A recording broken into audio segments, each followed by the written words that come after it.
Menolong seseorang adalah hak yang paling manusiawi di kehidupan. Cuma ya terkadang ada kalanya kita seharusnya nggak ikut campur dalam masalah orang lain. Karena bisa aja kalau kita nggak ada kesiapan buat ngadepin masalah tersebut, bisa aja cuy kita yang akan terseret dalam masalahnya. Dan di sini gue punya manga yang bisa gue gambarin apa yang gue omongin barusan. Dengan profesi guru atau sensei, ia menolong muridnya yang terkena bully sama teman-temannya yang lain. Dan karena hal itu, hidupnya menjadi berubah. Yang awalnya baik-baik aja menjadi kelam cuy. Hingga siswanya ini menyebar video saat main bareng suaminya, kehilangan anak pertamanya, hingga nyaris kehilangan nyawanya sendiri. Dan parahnya lagi, itu semua disebabin oleh murid yang sensei tolong sebelumnya. Apa yang akan terjadi sama sensei? Akankah ia melakukan membalas dendamnya? Mari kita bahas manga yang berjudul Sensei Bokutachi wa Koroshimasen. Awal ceritanya kita dikasih tahu Sakurai Sensei yang masih menjadi guru biasa. Bisa dibilang kalau Sakurai Sensei adalah guru yang disukai sama cowok karena lemah lembutnya. Dikarenakan hal itu, ada seorang siswi yang namanya Yumeka kurang suka sama sensei tersebut karena terlalu ngegodain para cowok gitu cuy. Lalu ada temennya yang namanya Kurokawa yang mengejek Yumeka ini karena iri sama si sensei. Dan karena hal itu, mereka diajak untuk menghibur diri dengan memandang cowok cupu di belakangnya yang namanya Izuka. Dan perundungan terjadi. Mereka membuli Izuka dengan menyemprotkan air ke badannya, cuma ingin memuaskan ego mereka cuy. Bukannya mereka ini kasihan dan merasa bersalah, mereka malah asik ngetawain si Izuka yang hampir menangis cuy. Saat ditanya kenapa mereka melakukan hal ini, teman dari Kurokawa menendang perut Izuka sambil berkata, "Karena kau kotor." Dalam masalah itu datanglah sensei dan sangat terkejut ada kejadian seperti ini dari anak-anak kelasnya. Sensei menyuruh Izuka buat berganti sebelum ia terkena flu, serta mulai memarahi Kurokawa dan teman-temannya. Cuma dengan entengnya Kurokawa bilang kalau kita masih di bawah umur. Dan ia juga nggak peduli tentang itu semua cuy. Mendengar itu, sensei bener-bener shock dengan pola pikir siswanya. Dengan di bawah umur dan ada hukum yang melindungi remaja, maka baik-baik aja. Dan karena hal itu, seperti ini kita tidak membuat mereka mati, tapi mereka mati sendiri dalam segi pandangan hukum. Karena udah muak, sensei menampar Kurokawa yang ngebuat teman-temannya ini terkejut cuy. Dan mereka juga mengancam sensei karena udah melakukan kekerasan. Sensei bilang kalau kalian melakukan hal yang gak baik, maka itu kewajibanku untuk menampar kalian. Gak lama setelah itu ada guru yang lain cuy mendatangi mereka semua. Yumeka mencoba buat playing victim dan bilang kalau sensei memarahi mereka. Cuma sebelum mereka banyak bicara, Kurokawa menghentikannya. Dan saat mau kembali, Kurokawa bilang kalau dia gak akan mengadukan kekerasan tersebut. Keesokan harinya saat sensei mulai mengajar ya kan, ternyata ada foto sensei yang nggak pakai baju ditempel di papan tulis yang ditonton oleh semua murid gitu cuy. Ternyata itu adalah ulah bocah goblok yang udah ditolong oleh sensei sebelumnya. Karena si Izuka ini dipaksa oleh teman-teman dari Kurokawa gitu.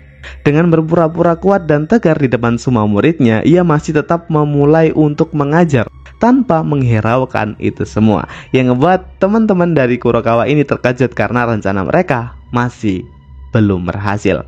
Di kantor, sensei berbincang mengenai Kurokawa dengan beberapa guru di sana. Ternyata Kurokawa adalah siswa yang nilainya bagus cuy. Gak hanya itu, ia juga siswa dari keluarga kaya raya dan sekolah ini pun dapat bantuan dari kedua orang tuanya. Tiba-tiba sensei merasa mual. Dan lalu kita ditampilin obrolan dari Kurokawa dan teman-temannya kalau ternyata sensei adalah seseorang yang tangguh. Kurokawa sedikit tertarik dengan sensei tersebut dan segera ingin menghancurkannya cuy. Saat keluar ruangan, ia melihat sensei yang dari UKS dan dari situlah Kurokawa memiliki rencana yang lain. Saat di rumah, sensei berbincang dengan suaminya. Ya, perihal kalau sensei ini sedang hamil cuy sekarang. Gak hanya itu, kesenangan mereka berdua makin memuncak ketika perutnya sensei ini bergerak cuy. Keesokan harinya saat pulang dari sekolah, ia bertemu Izuka. Sensei sedikit khawatir kalau apakah Kurokawa dan yang lain masih merundungnya. Ternyata Kurokawa hanya berterima kasih dengan membuatkan kue gitu cuy dari praktik masak di kelas yang tadi. Dan karena sensei punya alergi gandum, jadi para siswa ini ngebuatin kue yang dibuat tanpa kandungan gandum sedikit pun. Dibuktikan dengan perbincangan guru memasak di kantor sebelumnya kalau siswa-siswi sensei ini bersikeras membuat kue tanpa kandungan gandum agar sensei bisa mencobanya. Dan dari situlah guru masak tersebut sangat kagum cuy kalau siswa-siswinya sangat menyayangi Sakurai Sensei. Sensei tersebut sangat terharu dengan kerja keras anak-anaknya dan saat ia mencobanya, rasanya bener-bener enak. Cuma Kurokawa dan teman-temannya menatapi sensei tersebut dan ia berterima kasih sama Izuka kalau Izuka udah memberikan kue yang terbuat dari gandum sepenuhnya kepada sensei. Dan lagi-lagi si pria kocak yang bener-bener bikin gua kesel ini ngelakuin hal ya emang sih bukan dia otaknya, cuma terlalu goblok aja gitu cuy. Dengan polosnya ia malah bikin rencana Kurokawa buat nyelakain sensei ini berjalan dengan lancar. Jadi rencana mereka membuat kue dengan kandungan gandum dan menukarnya dengan kue yang dimiliki para siswa-siswi yang lain cuy. Lalu dengan ikhtikat baik Kurokawa meminta si Izuka ini buat memberikan kue tersebut kepada si sensei. Sensei mengendarai mobil sendiri dan saat ia memakan kue tersebut alerginya akan kambuh saat ia mengemudi dan yang terjadi sang ibu dan yang ada dalam kandungannya bisa benar-benar selesai. Ya, itu benar-benar terjadi cuy. Sensei sadar kalau kue tersebut adalah penyebab kambuh alerginya dan sepertinya ia nggak bisa berbuat apa-apa lagi sambil membayangkan keluarga kecil bahagianya dan kecelakaan nggak bisa dihindarkan. Saat di rumah sakit, untungnya sensei masih bisa selamat, cuma tidak untuk kandungannya. Sensei, apa kau merenungkan perbuatanmu? Jika itu iya, maka itu bagus. Sekarang kau perlu memikirkan perasaan orang lain, dan menurutku, sekarang kita impas. Kata Kurokawa tanpa merasa bersalah sedikit pun. Kalau gue jadi sensei bener-bener hancur dan gak tahu harus berbuat apa lagi cuy. Foto privasinya kesebar, kehilangan anak pertamanya, nyawanya hampir melayang dan itu juga ulah polos dari anak yang ia tolong sebelumnya. Singkatnya 2 tahun berlalu. Dulu mereka yang bermasalah kini udah jadi kelas 3. Mereka masih bersama dan juga kelihatan kalau Kurokawa sedikit bosan dengan hari-harinya bersekolah. Seperti umumnya sekolah Jepang ya kan, awal masuk bakalan ada pidato dan sambutan buat anak tahun pertama. Dan gak hanya itu, ternyata Sakurai Sensei juga bakalan kembali menjadi guru di sekolah tersebut setelah 2 tahun mengalami rehabilitasi. Isi pidato sensei biar gua persingkat. Ia bilang, salam kenal untuk anak tahun pertama dan lama tidak jumpa anak tahun ketiga. Di sini usia kalian udah menyentuh 18 tahun. Itu artinya kalian udah menginjak dewasa. Kalian sudah bebas dan oleh karena itu saya akan menuntun kalian sepenuhnya. Apakah bakalan jadi sensei versus Kurokawa? Setelah itu teman dari Kurokawa berbincang perihal Sakurai Sensei karena nyalinya ternyata sebesar itu. Tiba-tiba Izuka lewat cuy dan teman dari Kurokawa mengungkit kejadian sebelumnya. Apakah dirinya tidak merasa bersalah? Setelah tiba-tiba Sensei datang ke kelas tersebut. Kini ia mengajar kelas 3 nomor 5. Singkatnya itu adalah kelas dengan siswa yang nilainya rata-rata ke bawah gitu coy. Sensei ditanya dan diejek, baru masuk udah disuruh mengajar kelas seperti ini. Cuma Sensei ngejawab kalau dia percaya kalau anak didiknya ini tidak sepenuhnya bodoh sama sekali. Jika memang nilainya rendah, mungkin kalian belum menemukan diri kalian yang sebenarnya. Maka dari itu, adanya Sensei di sini akan menuntun kalian ke jalan kalian yang seharusnya. Mendengar omongan sensei barusan, beberapa dari temen Kurokawa agak kesel cuy. Cuma Kurokawa tersenyum lebar kalau ternyata senseinya belum berubah sama sekali. Di jam istirahat, Kurokawa dan teman-temannya berkumpul dan membicarakan Sakurai Sensei. Cuma di sini kelihatan Nishida sedikit pucat, yang ia sedikit khawatir cuy. Dengan turnamen nantinya, ia berpikir kalau Sensei akan berbuat sesuatu. Terlihat situasi mereka sedikit berubah. Ada Kurokawa yang udah mengikuti kursus, Nishida yang udah jadi pemain lari ya kan, Yumeka yang udah jadi streamer, cuma si Izuka yang sepertinya tetap menjadi pecundang. Dan saat Izuka mau membela dirinya, datanglah Sensei dari belakang. Ternyata itu sudah direncanakan oleh Kurokawa karena memanggil Sensei untuk bertemu mereka di tempat ini. Di sini seperti biasa, Kurokawa mengejek sembari menyinggung masalah kecelakaan yang dialaminya, serta berusaha memancing emosi Sensei cuy dengan membawa nama anaknya dan suaminya. Sensei dengan santai bilang kalau aku dan suamiku kini bercerai. Dan untuk masalah nama belakangku, aku menggunakan nama anakku yang udah meninggal. Lalu Sensei melihat Izuka dan bertanya, "Kenapa Izuka-kun? Apakah kamu merasa bersalah?" "Iya, saat aku mengalami kecelakaan." Setelah tiba-tiba Mashima dengan lancang berbicara, "Jangan melibatkan Izuka dengan kejadian itu. Lagi pula jika anak itu meninggal, itu cuma janin yang wajahnya belum kau lihat. Dan jika kau menginginkan itu, aku bisa menanam benihku kepada dirimu, Sensei." Sontak membuat tatapan Sensei benar-benar bikin Mishima sedikit ketakutan. Sensei mencoba meninggalkan mereka dengan berpesan, "Kalian udah dewasa di tahun ketiga ini, oleh karena itu serahkan diri kalian sebelum hari ulang tahun kalian tiba." Di sini Yumeka bertanya, "Apakah Sensei tahu ulang tahunku?" Tentu aja dijawab kalau ulang tahun Yumeka adalah 15 April. Yumeka dengan pedenya menganggap kalau Sensei adalah salah satu fansnya karena mengetahui ulang tahunnya cuy. Dan setelah itu masing-masing dari mereka semuanya pergi. Mereka semua kembali ke kelas. Cuma Sensei memanggil Yumeka dan bilang, "Sensei akan menunggumu." Yumeka gak sadar kalau sifat pedenya tadi adalah awal dari kehancurannya.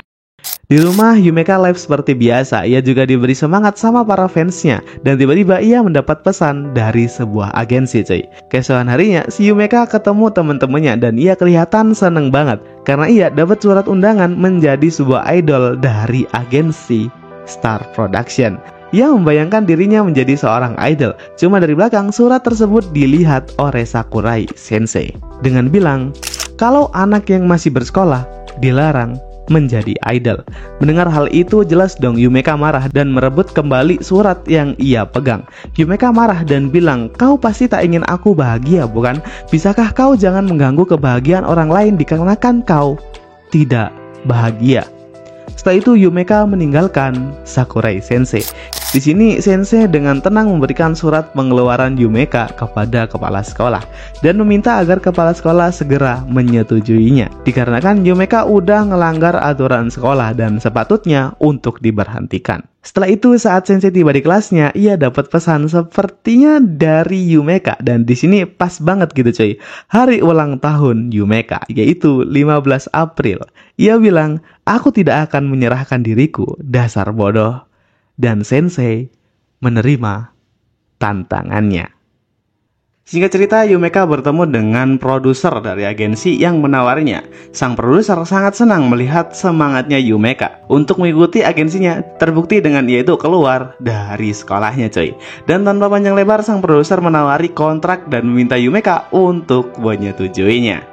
Dan ya karena banyak persyaratan yang panjang dan detail ya kan, Yumeka nggak tahu apa-apa cuy. Dan secara polosnya menandatangani kontrak tersebut. Setelah ia menyetujui kontraknya, sang produser langsung memberikan uang muka sebesar 1 juta yen. Atau kalau dirupiahin itu sekitar 110 juta lebih gitu. Ya jelas dong Yumeka kaget dan makin yakin kalau kontrak ini sangat meyakinkan. Dan saat di rumah, Yumeka dimarahi oleh ayah dan ibunya dikarenakan ia itu keluar sekolah tanpa bilang apapun kepada kedua orang tuanya, yang diminta untuk meminta maaf dan mencabut surat keluarnya tersebut cuy. Cuma Yumeka nggak nggak terima karena ia nggak mau balik ke sekolah dan melihat Sakurai Sensei lagi. Dikarenakan ia itu terlalu mudah menarik para lelaki hanya dengan tebar pesonanya. Dan karena itu ia layak kehilangan anak pertamanya, kata si Yumeka.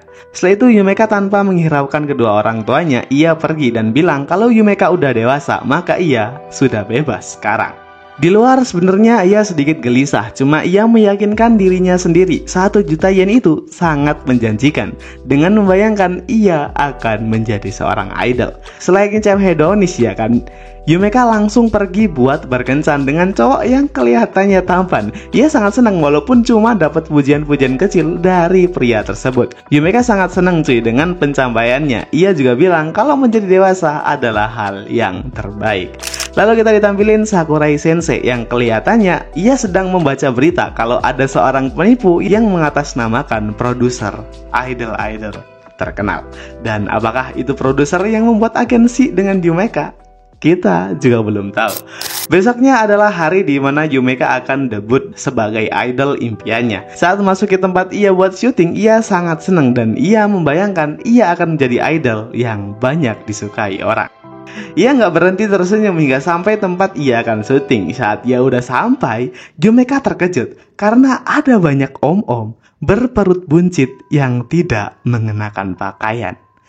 Melihat itu, Yumeka terkejut dan menanyakan kepada produser apa maksud dari semua ini. Sang produser memberikan skripnya untuk ia syuting nanti, dan itu adalah skrip untuk syuting film dewasa cuy.